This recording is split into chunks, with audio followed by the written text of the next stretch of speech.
Estate tax यानी संपत्ति कर हुआ, और इनहेरिटेंस टैक्स अभी तो भारत में नहीं लगता है, इस पर काफी चर्चा गर्म रही है। अब एस्टेट टैक्स और इनहेरिटेंस टैक्स एक ऐसा टैक्स है जो मरणोपरांत आप अगर प्रॉपर्टी इनहेरिट करते हो तो आपके ऊपर लगता है, राइट, मरणोपरांत, राइट।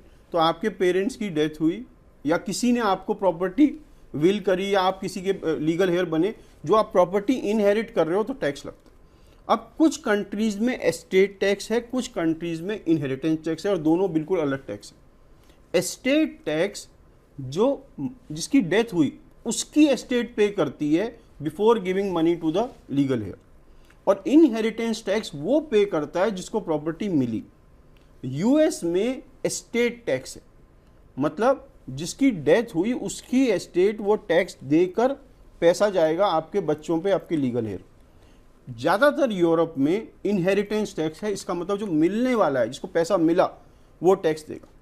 अब आपको एक सिचुएशन बताता हूँ, आपके पेरेंट्स इंडियन है और आप एक यूएस सिटीजन हो, राइट। अब आपके पेरेंट्स पे की एस्टेट पे तो यूएस का लॉ लग ही नहीं रहा, क्योंकि टैक्स लोगों की वो इंडियन है।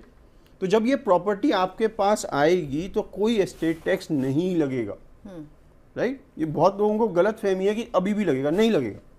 पर जब आपके पास एक बार आ गई और आपने अपने बच्चों को दी, अब दोनों यूएस सिटीजन हो गए, अब लगेगा। तो आपने एक जनरेशन इसको डिले कर पाए क्योंकि आपके पेरेंट्स इंडियन है। बट सपोज आप एक यूके सिटीजन हो, फ्रेंच सिटीजन हो, तो अब फ्रांस में तो जो मिलता है, जिसको मिल रही है उसको टैक्स देना है। वो तो ऑलरेडी वहाँ का सिटीजन है।